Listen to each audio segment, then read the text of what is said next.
excellent afternoon, viewers. We are here again. Gosh, I'm in this festive mood. And anyways, with our voices, you can be rest assured that we will definitely be here.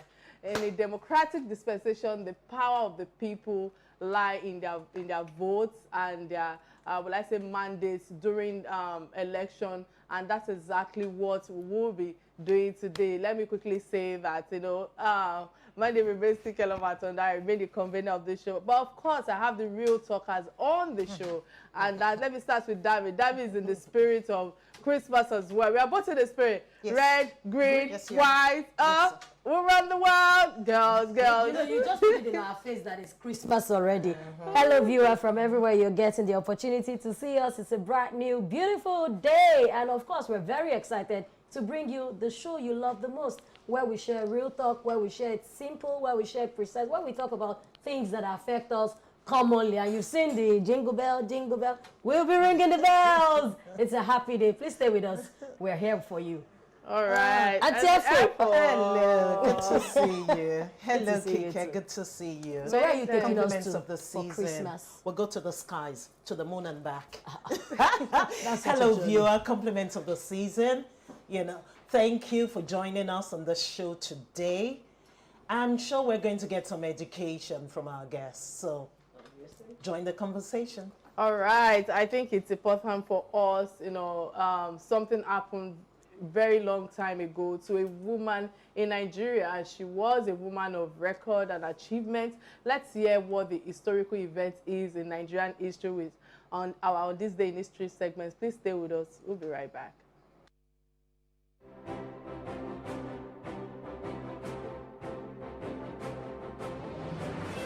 On this day in history, December 16th, 1932, the first Nigerian woman to become a vice-chancellor in Nigeria University, Grace Alele Williams, was born in Warri. Alele Williams, a professor of mathematics, became the first woman to be the vice-chancellor of the University of Benin in 1985. Professor Williams was the first Nigerian woman to receive a doctorate degree, while also being the first female professor of mathematics education in 1974. What a remarkable achievement. Truly such a remarkable achievement, Yes. Professor Williams. And therefore, what's your take on this day in history? How do you feel? When I see women like this, I feel like there's hope for us in this country. There could be, what's your take on that? Plenty hope.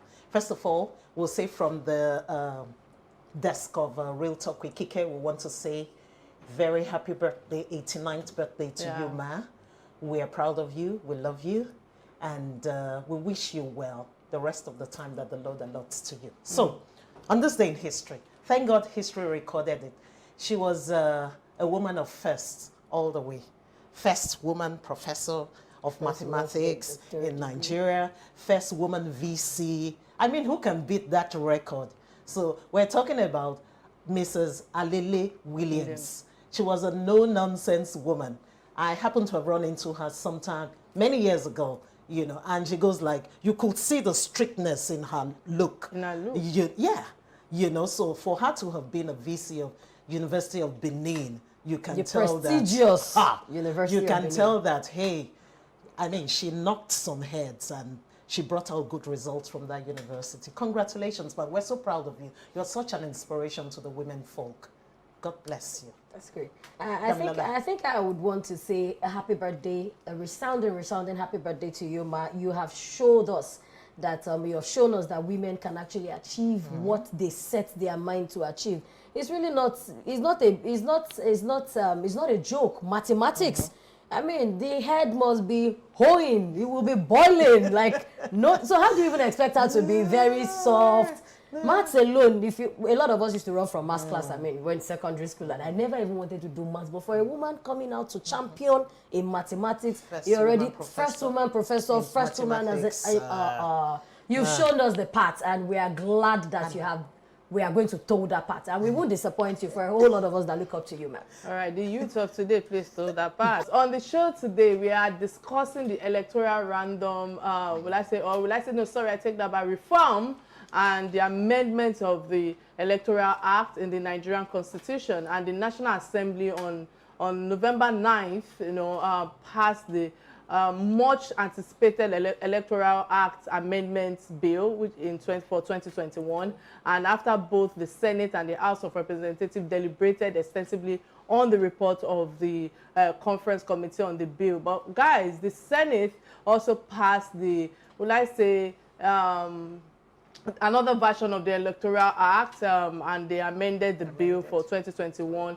and the Senate had I think on the 13th of October 2021, re-amended certain aspects of the Electoral Act itself. And for me, I just felt, there are a lot of clauses that was contained in the bill. There are clauses from 43 to 52 to 63 to 87, respectively. And it is, for me, it is noted that after the amendment, the Senate leader, Senator Yahya Abdullahi, said that the bill was ready for passage and presidential assets, that most of what we call citizens' top priorities on the Electoral Act Amendment, including the use of technology, have been addressed by the Electoral Bill for 2021. So I know after reading all of this, I just felt that it's best for us to bring in the right person to come and throw in more light. And to discuss this topic with us is one of the Nigerians' best human rights activists and a very prolific lawyer, who has lent his capacity to electoral reforms and processes in the country. Mr. Clement, many thanks for connecting with me despite the short notice. I really appreciate this. But, let's just go straight to the point. Are you there, sir? Yes, I can hear you, Kike. Thanks for inviting me to this program. It's my special privilege. Thanks to You're you welcome, too. Sir. All right, so going straight to the point, according to the Constitution, the president has 30 days and it's elapsed on December 19, or is elapsing on December 19. I think that's like 2 days away from now. So within which is expected to, assent to the bill. So the contention in many political discussions today is that the delay in the approval of the bill by Mr. President. Are there any political, are there any politics around this delay?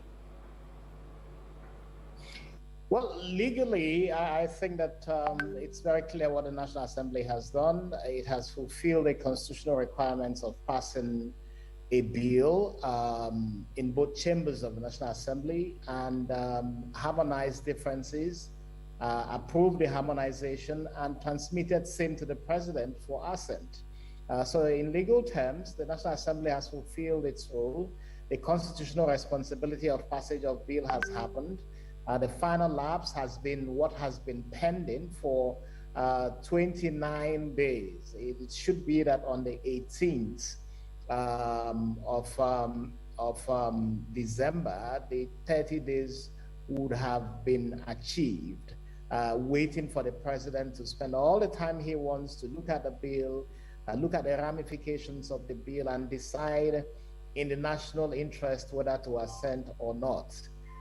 So in real terms, yes, it's up to the president right now. We don't know what the politics is, but the Constitution doesn't allow for the president to put politics before national interest. So for a lot of us, we only expect, or we expect that what the president needs to do is what needs to be done, which is fulfill his constitutional responsibility of assenting a bill that has won wide acceptance amongst the different election stakeholders, the civil society organizations, the National Assembly itself, the Electoral Commission, and virtually every sphere of the stakeholders that work around elections have felt and do feel that this bill will respond to the reforms that everyone has been clamoring for. So we know it's a bill passed in the national interest. We certainly know that it's a bill that the president should sign without necessarily anchoring its signing on political considerations. So we do hope the president is not thinking about this bill from the political light. This is just a follow-up question. Apologies, my co-host, because I know that this bill can be rejected only on one ground. So, because I remember in 2018, the bill was rejected by the president on the ground that it is too close to the 2019 election. Could there be a possible rejection by the presidency on the electoral bill in 2021 using other avenues or excuses? Thank you so much. I think you really make the point. It was rejected earlier. This is an improved version of that bill that was rejected in I think December 2019, 2018. And I think for a lot of people, when thunder strikes twice at the same spot, you ask why. If the president refuses assent, and I don't even want to think that there would be any reason why the president will refuse assent, because he would really be extremely damaging for that to be the case. So I think if the first reason for refusing is that it was too close to elections, then certainly elections from the day that INEC has set out will occur in February of 2023. So that's about between 12 to 13 months away. The ECOWAS protocol that talks about elections or fundamental legal regimes changing close to an election stipulates a minimum period of 6 months that requires that election rules do not change thereafter. So we have more than double 6 months from today. And the expectation is that the president will assent to the bill. Okay, sir. I know that Femi Falana said that the president is quite reluctant to assent this bill because some governors are worried about some certain amendments that might come with it. What do we think our governors are scared of? What do we think that what do we think is their problem? Well, the respected learned senior advocate went into an area that I really don't even want to go to, which is on the political considerations of it. As someone who worked very closely with the National Assembly through the different processes of this bill, I know that passage of bills go through a specified legal process. A bill is drafted, it's brought for first reading, it's brought for second reading, committed to the committee. The committee decides to do consultations, including public hearing. In those public hearings, persons who have stakes, who have interests, would come and present their points of view. And that's when you expect that if there are any class of Nigerians, whether individuals or governors, and I don't know that you have some category that is special that is called governors. If anybody has any concern about these issues, they would come to the committee, they would come to the public hearings, and provide their views. And because I followed the public hearing quite closely, I didn't see any particular governor who came to say that these were their concerns. And I know that the Governors Forum was invited. I know that governors were invited to this hearing. I know that political stakeholders were invited to this hearing. And nobody dissented on several of the propositions that were put forward or said that a particular point of view should not be accepted. Now, the National Assembly has gone through all of that process, and that's the point I make about the president assenting to it. The National Assembly has gone through all of this process, has passed a bill. Now, we send people to the National Assembly to go and pass bills. And these representatives of ours, whether senators or House of Reps members, go there, they deliberate and come to a conclusion.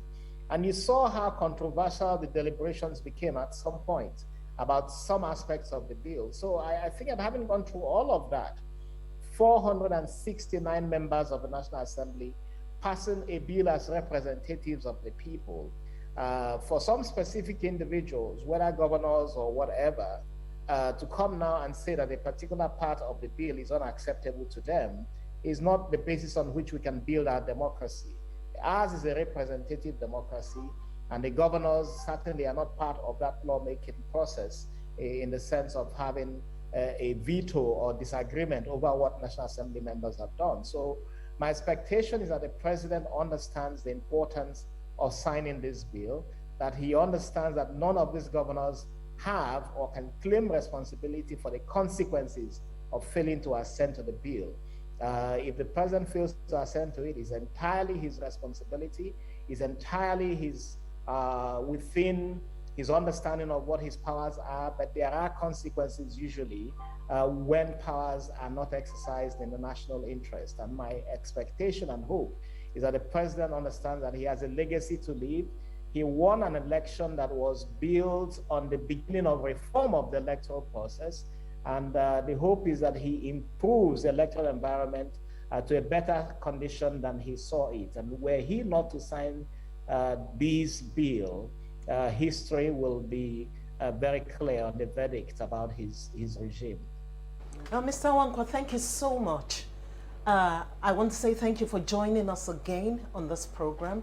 And I'd like to ask, seeing that you're very versed in the area of following up with electoral reforms in times past up till present day, in your opinion, what would you say that the amendment as is right now, as we speak, has it taken care of the previous issues that were plagued in the previous reforms, in your own opinion? I'd just like you to reiterate that, sir. I think that every measure of the improvement of electoral process goes back to the report issued by the Justice Mohammed Lawal Uwais Electoral Reform Committee. If you remember, when President Yar'Adua of blessed memory was announced as winner of the elections in 2007, he came out very clearly to state that the elections that he was announced as winner was flawed. And on the basis of that acknowledgement, he set up that committee. And that committee made several recommendations, including recommendations to divest the powers given to INEC that INEC is unable to implement, such as apprehension and prosecution of electoral offenders, management of political parties, and so on. It said, look, create independent bodies for this, reform the electoral process, make it possible that people's votes can count. And I think a lot of the reforms have followed from that. And when you look at the current bill before the president, we still have not dealt with the issue of electoral offenses. We still have not sufficiently dealt with the issue of management of political parties. And because political parties are still not well managed, you have the questions of internal democracy, such that emergence of candidates for elections is always contentious. And that's why you see what is going on with the National Assembly and some of the individuals who are governors who are saying that they still want to retain the powers of determining who are delegates for elections. And that's what the National Assembly is struggling to deal with. So I think that when you look at all of this, there are still gaps. There are gaps of election campaign finance. The excessive use of state funds to run political campaigns is still a major issue for Nigeria. So there are several areas that are still not captured by this electoral bill. But what this electoral bill has captured is to make the votes count. And that's why the introduction of technology has become quite prominent. And that's why a lot of people feel that it is a key reform content of the bill that is now pending before the president. And that's why all around the world, throughout Nigeria, election stakeholders are saying to Mr. President, please sign this bill. For that submission, you know, the Center for Democracy and Development, that's CDD, said that the proposal in the electoral bill for 2022 would improve Nigerians' election and parties' candidates' selection process. You know, because earlier you were talking about that we still have some issues when it comes to our electoral bill. So I would like to know, I would like you to emphasize what issues or problems do this electoral bill solve for our parties' primaries?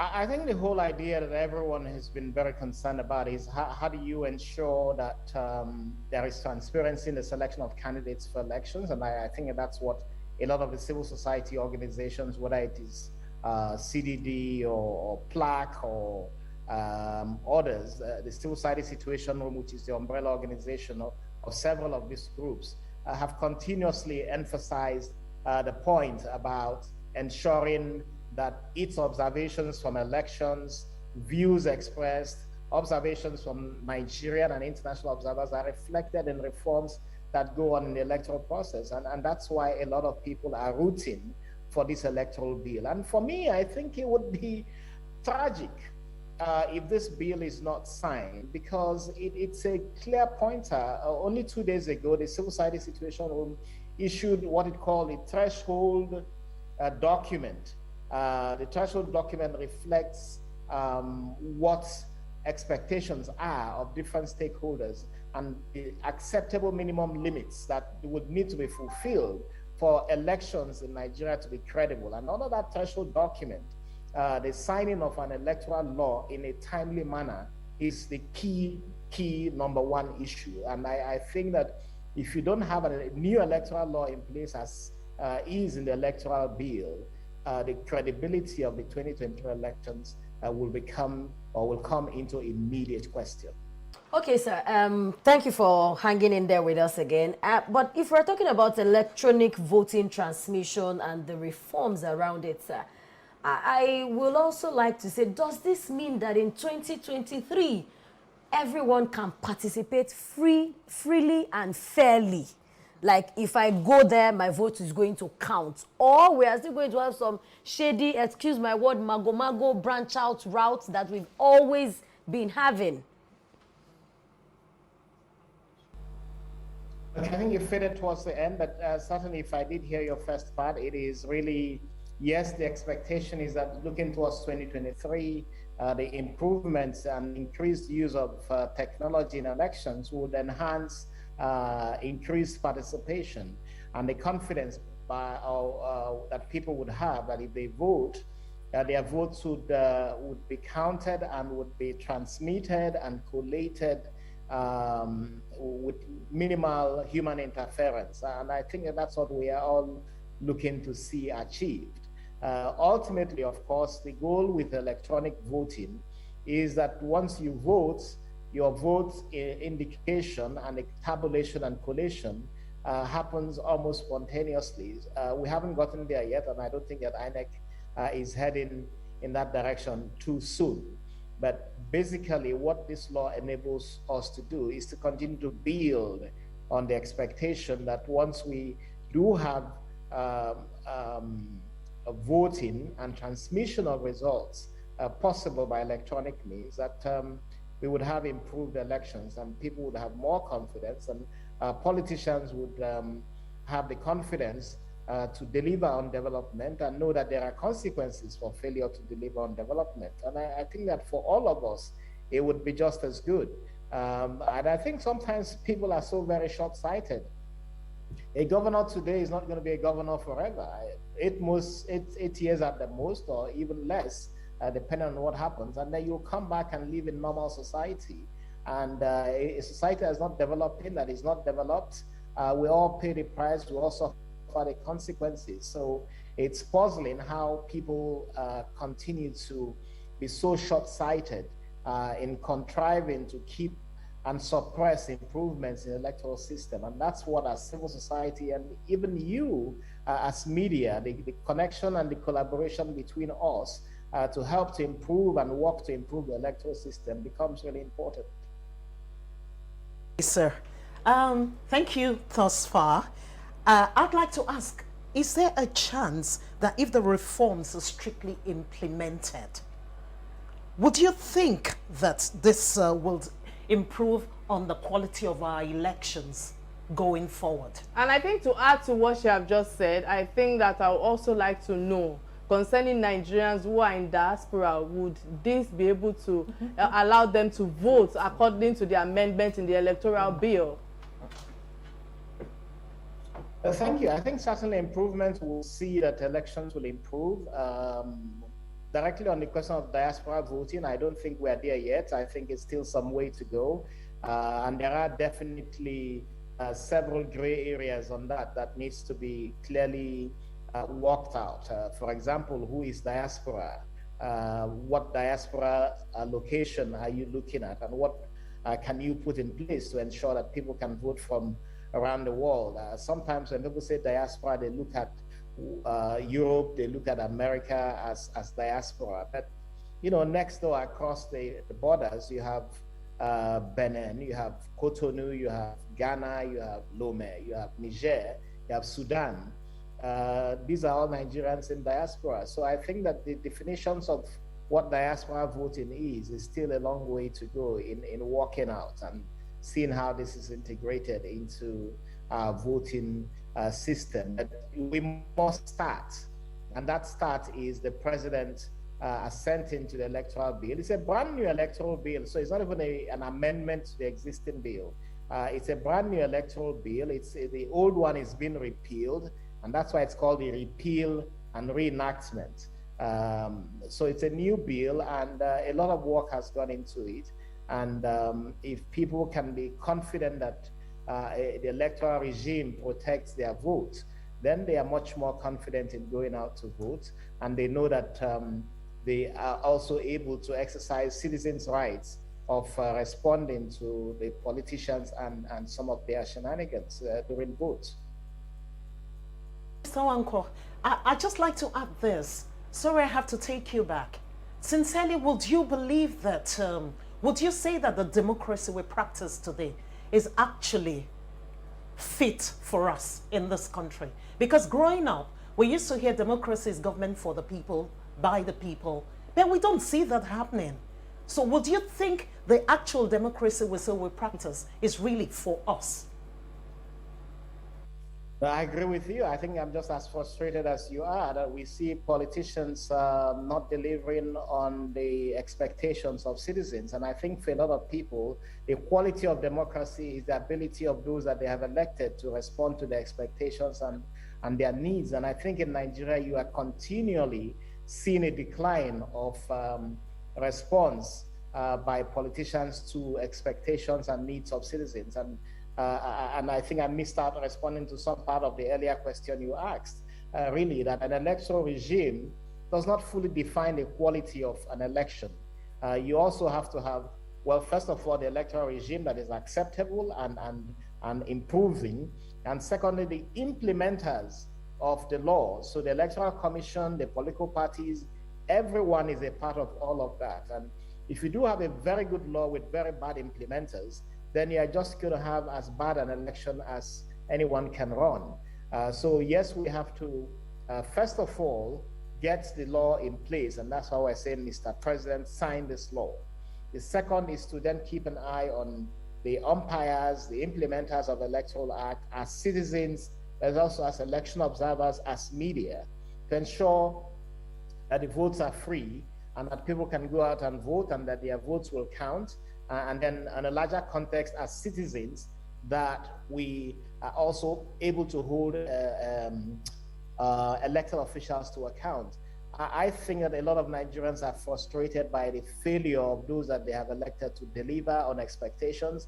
I think the quality of our democracy is still very poor. And I think that an improved electoral environment would perhaps be able to begin to improve the quality of our democracy. But certainly at this time, I think people feel that the economic situation in the country is extremely bad. The politicians are not doing enough. The levels of corruption is still very, very bad. Some say even worsening. The levels of commitment of public officials to the ideals of democracy is very weak. And of course, capping it all, in all of this, repression and violation of rights continue to be a major problem. Thanks for that. You know, before, I think this might be our last question on this platform. You know, you are recognized as one of the famous lawyers in the country to, you know, establish a human rights organization in the country. So I must ask you, what can you say about the achievement of human rights to development of our country in a nutshell? Because I know we are running out of time now.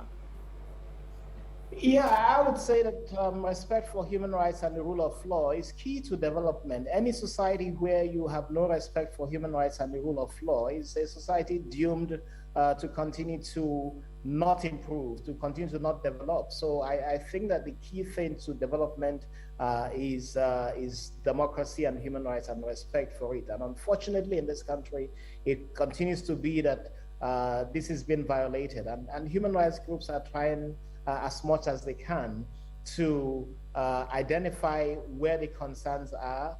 Some litigate on it, and you see quite a few groups going to court on litigating on some of these issues, working with the media. And I keep saying the media because the partnership between human rights organizations and the media is so very key to creating awareness and exposing some of the challenges that needs to be corrected in this country.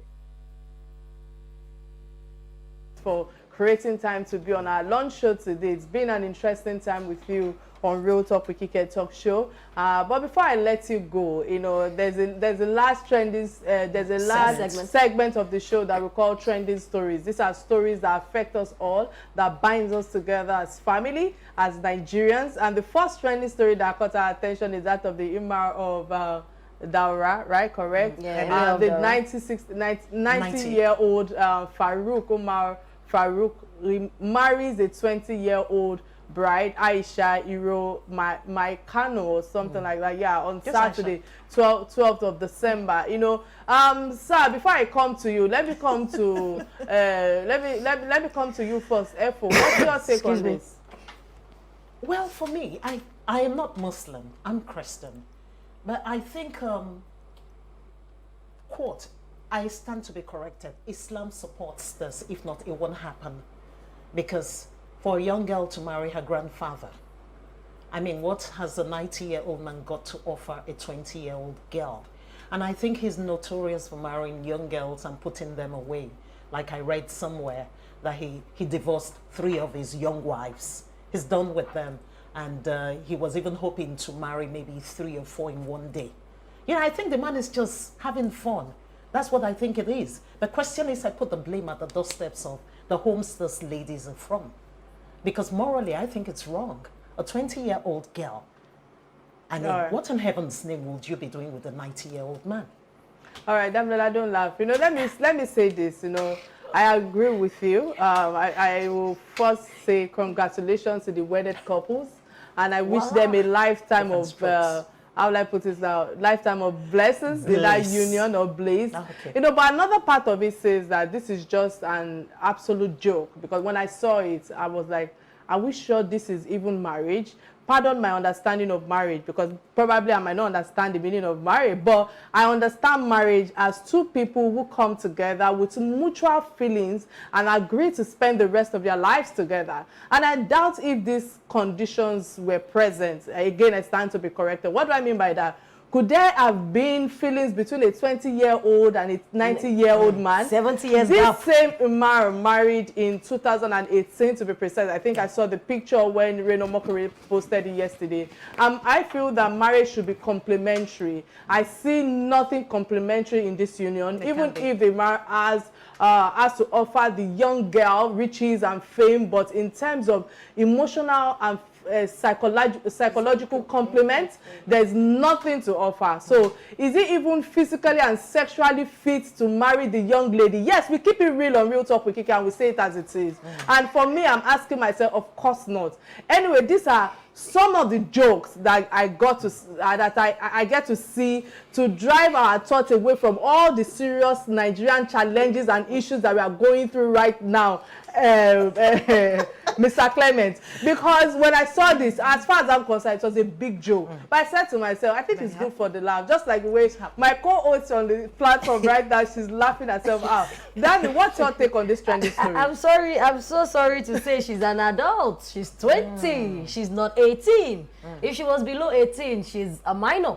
At 20, you are culpable for your offenses. I believe that she's adult enough. I know that hunger has been weaponized. Exactly. So sometimes it feels that the shortcut to getting riches. Of course, how long? I'm not saying that the man will not spend another 10 or 20 years. But what if not? So we can understand that some women even go, or some young girls go into marriage calculating some timing and like, okay, pata, I'll stay 20 years. Pata, 20 plus her age. Let's give them 20 years, 110. That man is Baba is 90. That man is so long, he's 90. And no, people can do 110 now. Pata, okay, 110. Give them let's 110. not play God. And let's not play God. 110. Opinion. Okay, that's it. So when she's 40, she's good to go back to town. Yeah. We've seen it even in our own, in the Southwest traditional monarchy setup too. And we know that, of course, the way it is said, that you cannot divorce, a king does not divorce a wife. Rather, you keep them and you can keep marrying as well. So a lot of even tradition, religions, they are intertwined, and I mean, poverty is taking place. So I just want to leave it there. Mr. Clement, I would like to hear your thoughts on these trending stories. I'm sure you must have stumbled on it. What's your take on this, please? Well, this wouldn't be the first time you would see age difference in marriage. And I think a monarch, I think Dami actually identified that quite clearly, married in the same circumstance. But, for me, I think that it's been a controversial conversation, the interplay between culture and human rights. And that controversial interplay has not receded. When the Universal Declaration of Human Rights, which we're celebrating this year, 73 years of it, was first made in 1948, there were discussions that had continued right into when the African Convention on Human and People's Rights emerged in 1970 or 1969. So there would always be the conversation around culture, tradition, and human rights and the interplay of it. But at the end of the day, if there are legal circumstances that are of no concern, and I think Damilola, you made the point, what is the marriageable age? Once there is an acceptable and legally prescribed age of marriage, then all of the other moral conversations that Kike, you were having. She's just concerned. So quite frankly, I think it's important to be dispassionate in these issues. But very importantly, understand that there will constantly be the clash between human rights and culture and tradition. The most important thing is that marriage has to be by consent, it has to be voluntary, and if there is evidence of involuntariness, even amongst adults in their marriage, then certainly that would be a problem. But certainly the law also says that there cannot be voluntariness or consent cannot be given where it's an underage. And my understanding is that this particular issue has not brought underage into play. So I would really just not comment anymore beyond this. Thank you. Many thanks, Mr. Clement, so much. Thank you so much. The second trending story that caught our attention is that of the lady who celebrated or who celebrates as she breaks a long tradition in Robo land. Dami, what's your take on it? Let me come to you first. I think that by and large, this is where I can say we are beginning to have inclusion. Because yes, what a man can do, a woman can do better or maybe worse. But in this situation now, as chief, we have regents in the southwest who are on the throne awaiting the coronation or the main person that will take over, so to speak. So if in 100 years they found her worthy, I mean, she must have some traits of worthiness in her. If not, that jinx will not be broken. So I'll say congratulations to her. All right, many thanks for that, Dami. I think first off, I'm so happy for her.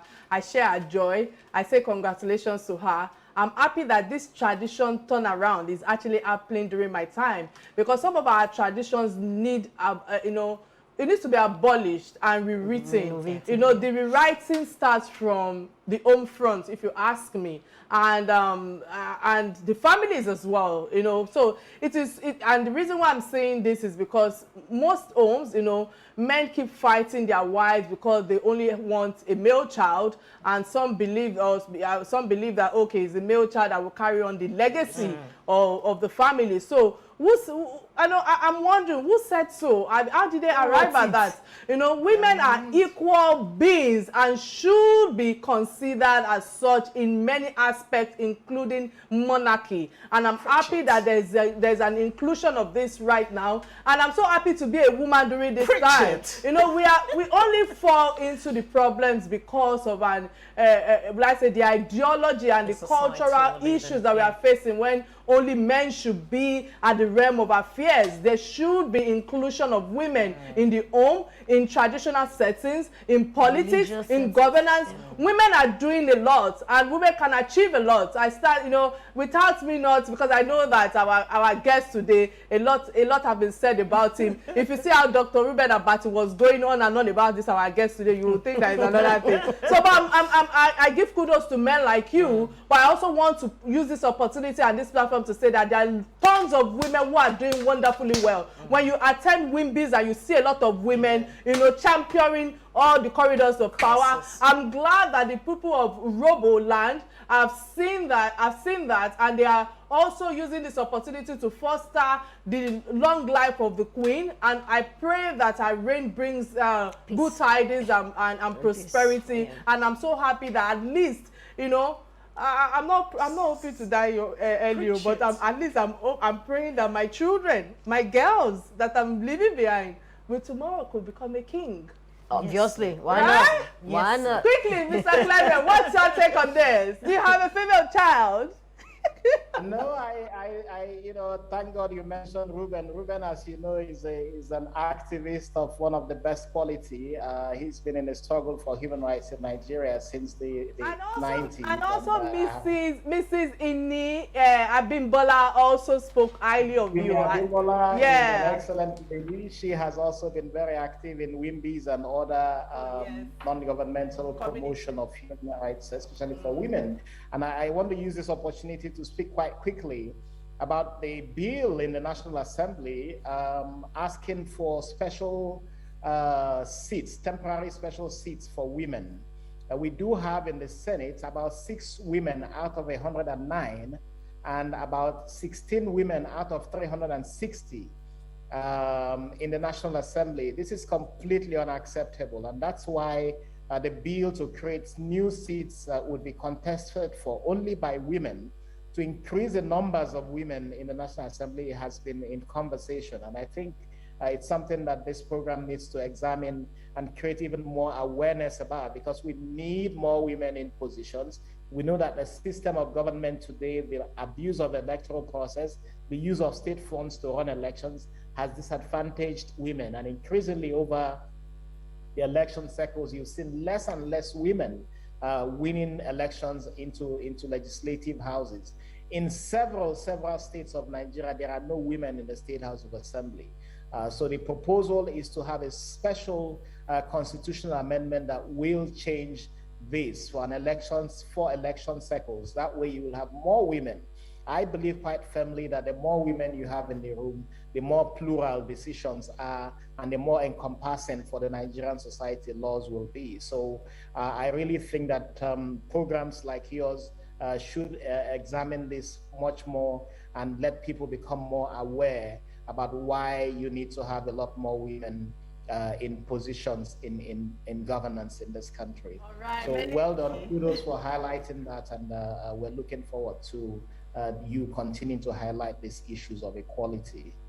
All right, many thanks for that, Mr. Clement. It's been an awesome time, and with that, we've come to the end of another edition of Real Talk with Kike. But I must say, indeed, we had an awesome show on today's edition of Real Talk with Kike, courtesy our resourceful guest, Mr. Clement Nwankwo. Thanks for coming to Real Talk despite the short notice. And to my co-host, many thanks for always keeping it real. You guys, you guys remain the real talkers. Well, guys, let me quickly ask you, what's the plan for Christmas, for New Year? You know that on the 23rd, we will be drawing the curtains of the show to just go and rest. Guys, we need a break. I think what's the plan? The plan for me is that I'm anticipating my birthday is coming. It feels like everybody is doing birthday from January. Then I'll start begging God, don't let this world end by February, March. Let it even come to like December 27.